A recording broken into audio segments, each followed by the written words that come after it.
Baru mulai kerja harusnya ini menjadi masa yang paling menyenangkan. Punya gaji sendiri, bebas beli barang, tapi kok kita malah ngerasa kosong atau merasa gagal? Kalau lu ngerasa seperti ini, tenang, lu tidak sendiri. Ini adalah fenomena quarter life crisis.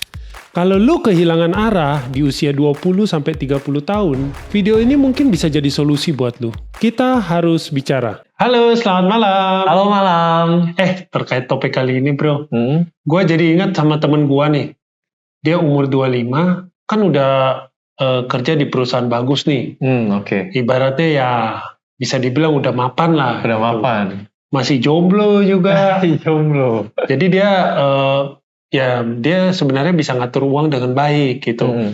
Tapi setiap pulang kerja, dia suka ngobrol sama gua. Biasa ketemu gua.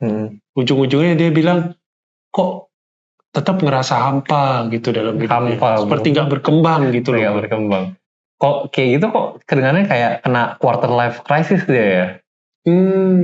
Apa itu bro? Jadi quarter life crisis itu adalah periode di dalam hidup ya, dimana kita merasa cemas, kayak gak percaya diri sendiri, terus rasanya memang ya gak pasti aja lah masa depan kita gitu loh. Dan ini sebenarnya lumayan umum sih bro, jadi ini bukan karena orangnya lemah aja ya bro, bukan karena anak Gen Z, biasa kan orang sering ngomong nih, wah Gen Z nih lemah. Ya udah dicap gitu. Dicap gitu. Cuman masalahnya quarter life crisis ini bukan cuman isunya Gen Z aja. Ini kemarin beneran ada surveinya dari LinkedIn ya. Jadi dia survei 6.000 orang nih, yang usia 25-33. Itu 75% mengaku sedang mengalami quarter life crisis. Menurut lu apa tanda-tanda orang yang kena quarter life crisis itu? Oke, jadi untuk tanda-tanda lu kena quarter life crisis ya, yang paling pertama itulah, lu harus tanyakan, apakah saat ini lu sedang merasa kayak gak ada arahan nih, gak pasti hidup mau kemana. Terus yang kedua, apakah lu sedang semangat saat ini, atau lu sedang kayak tiap hari merasa, gak ada energi lu, mau ngapain juga gak semangat, gitu. Padahal harusnya ini impian lu, misalnya kayak tadi teman lu tadi kan, dia kan sudah di kerjaan yang bagus, harusnya dia merasa happy dong, tapi dia tetap merasa gak ada semangat, gak ada energi. Nah itu tanda-tanda quarter life crisis. Iya. Nah terus yang selanjutnya itu harus cek juga nih, apakah saat ini dia merasa tertinggal dari teman-temannya. Mungkin saat ini banyak teman-temannya yang udah pada sukses duluan, dia jadi merasa kok gue masih di sini aja. Nah itu juga bisa tanda-tanda quarter life crisis. Dan itu juga harus cek lagi nih, apakah dia sedang mempertanyakan pilihan karirnya atau pilihan pasangannya. Mungkin kok hari ini gue belum nikah, misalnya kayak gitu. Atau misalnya orang yang udah nikah, kok gue nikah gitu. Ya itu juga quarter life crisis gitu memang. Kayak ya nikah salah, gak nikah salah, kadang-kadang kayak gitu kan. Nah terus yang paling penting itu kalau lu merasa mempertanyakan ke diri sendiri, kok hidup gue gini-gini aja nih. Ketika lu merasa gak puas dengan hidup lu, nah itu juga tanda-tanda quarter life crisis. Dan ini kalau cuman sehari aja, ya itu bukan quarter life crisis, mungkin memang bad mood aja, benar. Tapi kalau ini berkepanjangan, ini bisa kayak sebulan, 2 bulan, 3 bulan, mungkin lu happy sehari, besoknya sedih lagi. Nah itu quarter life crisis. Gitu. Dari yang gue nangkep ini berarti memang banyak sekali orang yang kena ini ya bro ya. Benar, kayak yang tadi surveinya aja yang LinkedIn ya, 6.000 orang itu 75%. Jadi misal lu sedang merasakan seperti ini, gak usah malu bro, gak usah minder. Ini bukan lu yang gak beres, memang normal bro, memang bagian hidup aja. Tapi kok bisa terjadi itu bro? Bisa terjadi, jadi gini, yang pertama ini ya, penyebab pertama itu karena lu belum siap dewasa. Jadi ini memang gini loh, lu bayangin aja, kita baru selesai sekolah. Pas sekolah kan enak banget bro, gak ada tanggung jawab. Iya. Tiap hari mau main game, terus kadang-kadang bolos lagi gitu kan, makan gak usah mikir, tinggal udah disiapin semua. Jadi kalau kita masa-masa yang gak ada beban seperti itu, tiba-tiba kita lulus, langsung ekspektasinya berbeda banget bro. Betul. Coba kalau kita tetap seperti itu setelah lulus kuliah, itu orang tua juga udah diusir duluan kali ya. Ya mungkin awal-awalnya masih tenang-tenang aja bro, tapi lama-lama lihat teman-teman sekitar, udah mulai maju, nah itu mulai membanding-bandingkan diri. Iya, kita benar. Jadi mungkin orang tua kita fine-fine aja, kita di rumah, tapi kita sendiri yang udah jadi nggak nyaman nih jadinya. Benar. Dan ini juga nih, jadi kita mulai dari sekolah ke kerja itu kan beda banget. Itu udah beda banget. Nah, di sana dari kita dapat tanggung jawab yang lebih besar ini secara mendadak. Kita belum siap jadinya. Kita belum siap, dan inilah yang membuat kita mulai mempertanyakan kehidupan kita jadinya nih. Gitu kan. Karena kita nggak punya pegangan hidup juga.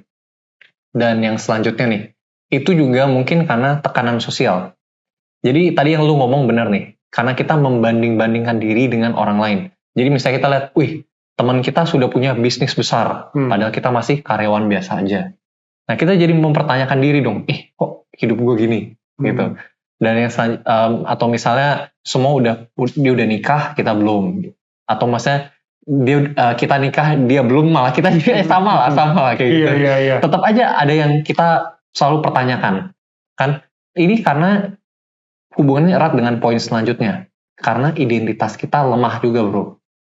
Jadi kalau misalnya kita nggak punya identitas, itu kan setiap kali ada angin berhembus, ya kita goyang juga jadinya, bro.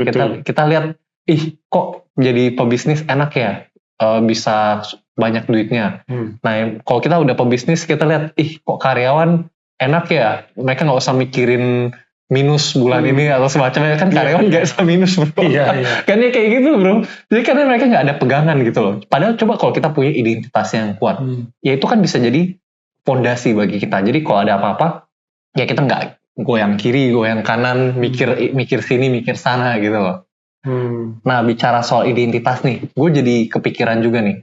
Sebenarnya di zaman modern ini ya, bro, kita semua ini sudah punya peta menuju kesuksesan, bro. Kita semua udah pegang petanya loh. Kayak kenapa gitu? Soalnya lu lihat aja di YouTube, di internet kan, di TikTok, di Instagram, di banyak buku-bukunya, semuanya udah jelasin nih cara dari A sampai Z untuk sukses, bro. Lebih mudah ya, bro. Iya, kayak semuanya udah ada, bro. Itu kan kalau lu ngomongin peta, ya itu peta kesuksesan udah ada, bro. Lu harus ngapain aja sudah dijelasin A, B, C, D, E-nya gitu loh. Ya apalagi sekarang ada ChatGPT juga kan. Nah, bener, mantap banget. Lu tinggal ketik, dia udah kasih tahu mungkin peta hidup lu sampai tua kali ya. Iya, bener kan, sampai tua, mungkin sampai anak cucu lu semua udah bisa direncanakan, bro. Nah, cuman yang masalahnya zaman sekarang ini, kita punya peta, tapi nggak punya kompasnya, bro. Ini yang masalahnya kan. Jadi kayak kita udah tahu nih, jalannya ke sana. Cuman kita nggak tahu kita lagi di mana sekarang, bro. Dan apakah itu benar jalan untuk kita gitu loh.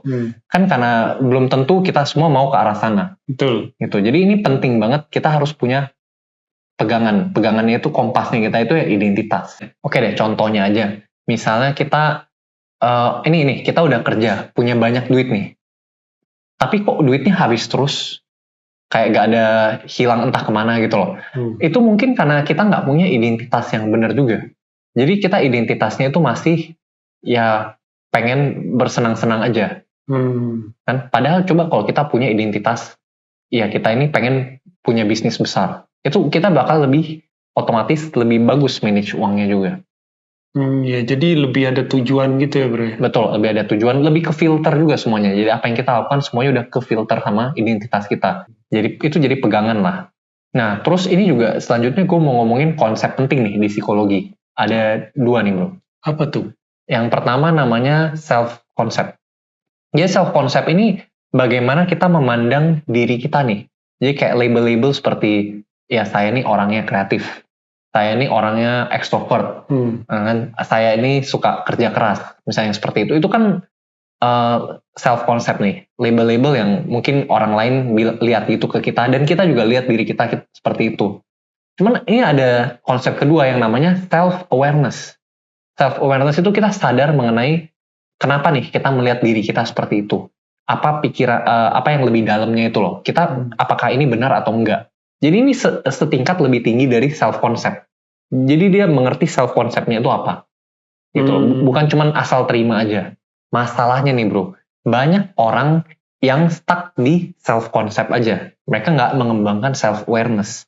Jadi mereka cuma menganggap, ya emang ya itu kebenaran gitu loh. Ya memang gue ini beneran ekstrovert. Emang nggak bisa berubah, ya begini aja. Gitu loh. Padahal kan belum tentu semuanya itu berguna bagi diri kita. Ada beberapa konsep-konsep yang kayak misalnya gue nggak bisa mengontrol emosi. Ya kita percaya konsep itu. Padahal kan nggak begitu juga. Iya, sebenarnya bisa dipelajari. Iya, semua bisa dipelajari kan. Nah, dan ini dia, makanya kita harus bisa naik ke atasnya, ke self-awareness. Kayak banyak juga yang percaya misalnya, gue orangnya pemalu, jadi nggak bisa sales nih, nggak bisa ngomong sama orang. Cuman kalau kayak gitu ya, kita kan selamanya di sana-sana aja jadinya. Ya. Ini kayak gue sharing sedikit ya Bre.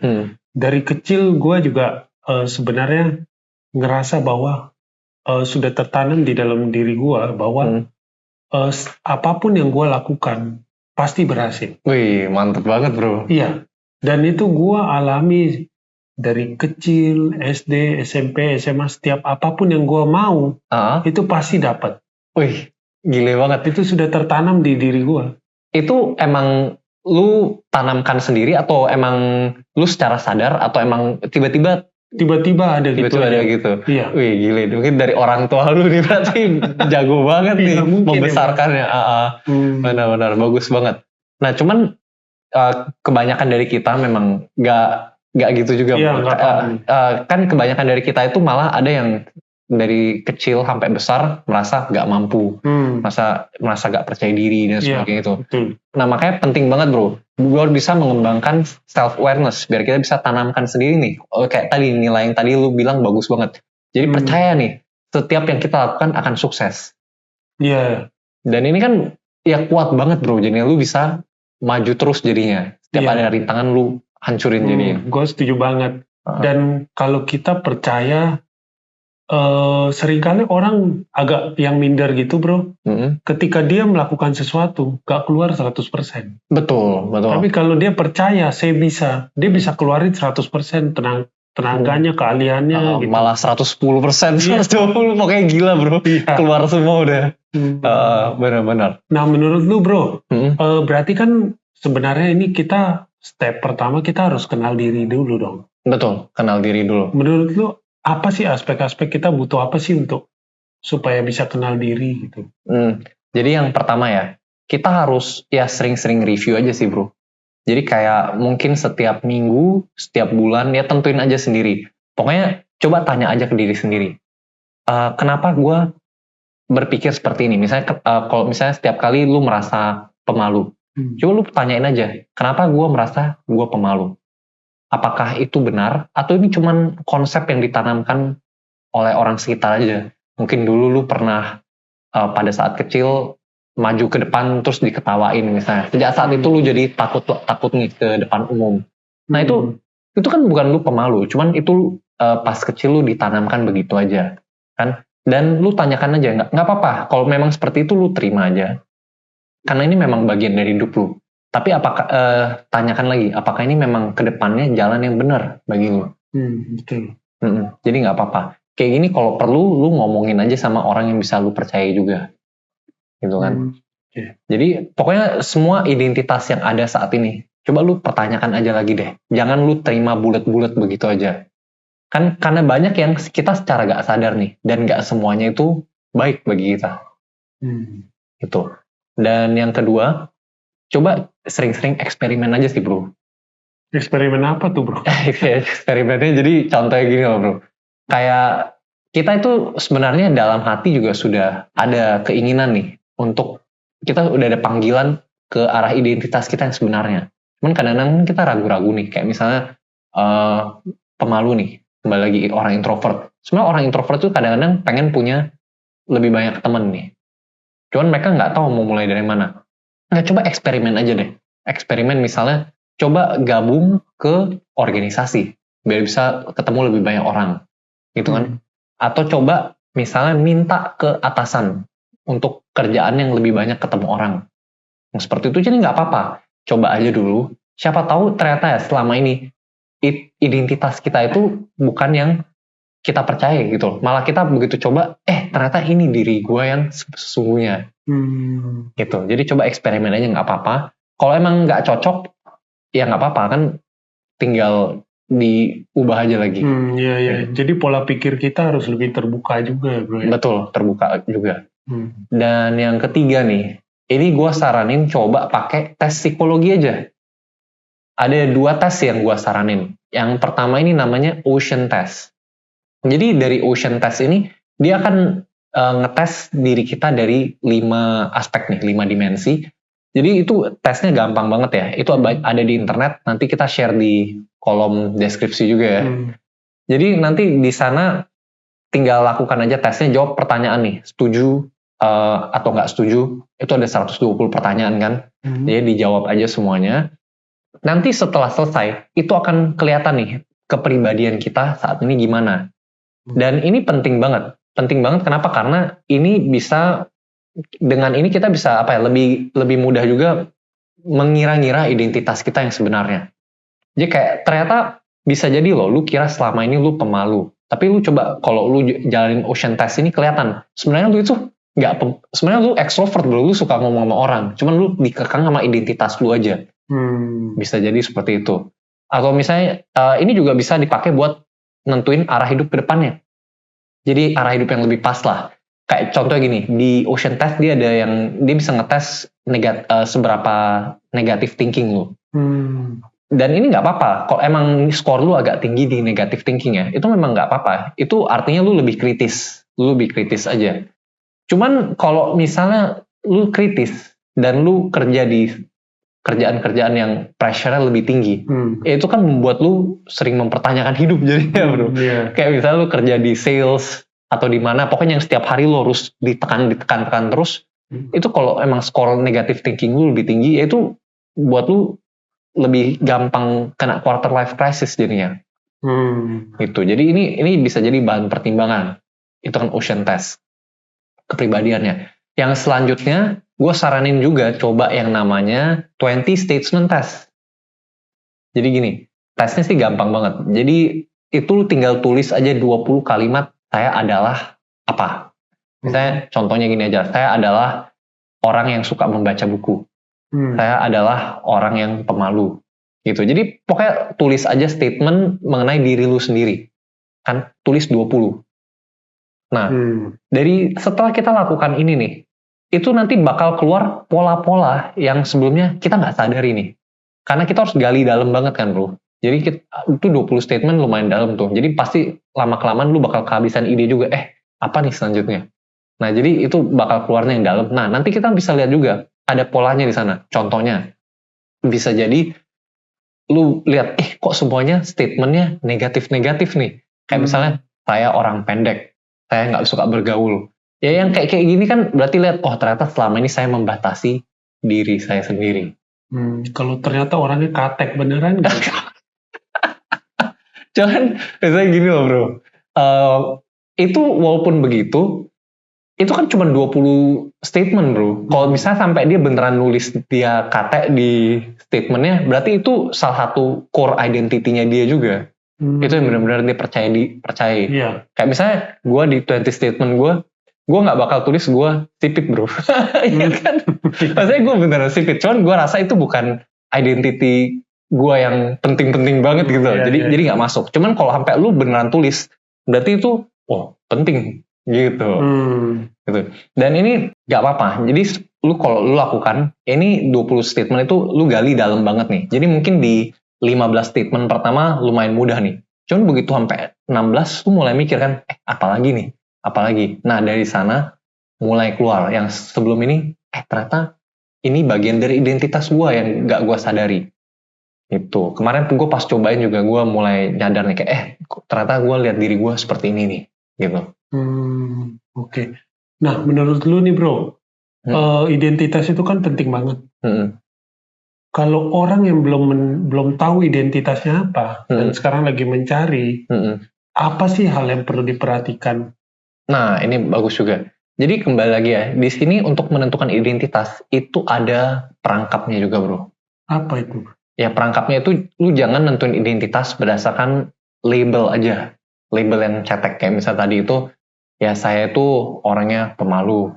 Saya itu anak kreatif. Jadi maksudnya jangan sekedar segitu aja. Karena kenapa?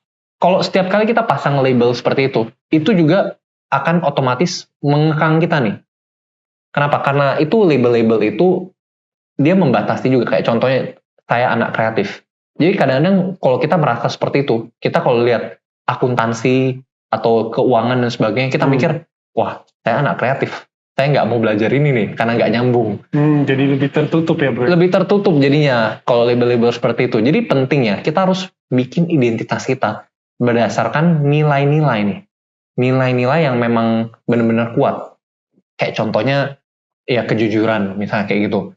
Jadi kita harus selalu jujur atau integritas misalnya. Jadi kita setiap kita ngomong apa harus bisa dipegang. Jadi pokoknya coba bikin identitas yang benar-benar fondasinya yang kuat gitu loh. Jadi ini sama lah, ini kan fondasi hidup kita bro. Jadi kita harus pastikan fondasi kita itu kuat. Jadi benar-benar tanah yang kuat. Jadi jangan pasir aja bro. Jadi nanti kalau kena hembus dikit ya hilang.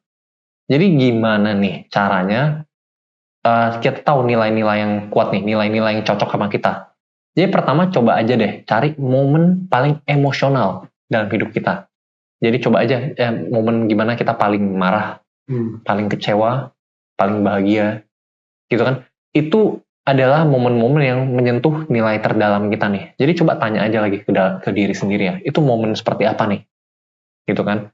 Selanjutnya coba cek juga nih, siapa orang yang paling kita kagumi di hidup ini. Mungkin bisa orang tua, atau mungkin orang-orang sukses. Kan kita punya idola juga kan.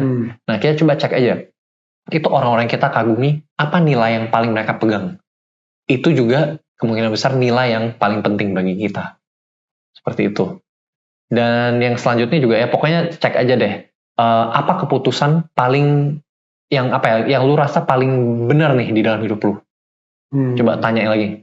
Dan itu berdasarkan nilai apa lu ambil keputusannya. Jadi itu pakai 3 pertanyaan itu ya. Lu bakal bisa menemukan nih, ini nilai hidup gua berdasarkan apa. Jadi ingat ya teman-teman, kalau misalnya saat ini kita masih merasa tersesat, gagal, atau tidak punya arahan, mungkin ini bukan karena kita lemah nih, tapi karena kita masih mencari. Quarter life crisis itu bukan akhir ya, tapi awal dari pertumbuhan kita yang sesungguhnya. Jadi ingat ya, kita harus mulai hari ini juga. Coba tanyakan ke diri sendiri dan temukanlah diri kita yang sesungguhnya. Coba tulis di kolom komentar ya, value apa sih yang benar-benar kalian pegang dalam hidup, dan kalian pernah nggak merasa kehilangan arah? Yuk cerita di kolom komentar, siapa tahu kita bisa saling belajar bersama-sama. Nah, terus misalnya teman-teman nih juga belum nonton video sebelumnya, itu kita ada buat 2 video lain mengenai identitas nih. Jadi di video pertama kita udah kupas lebih dalam mengenai kenapa identitas itu adalah kunci untuk perubahan jangka panjang. Dan di video kedua kita bahas juga nih kenapa identitas itu secara tidak sadar dibentuk loh oleh lingkungan. Jadi kalau misalnya benar-benar nih mau lengkapnya, itu coba cek juga videonya ya. Karena masih banyak banget yang harus kita bicarakan di sana. Terima kasih.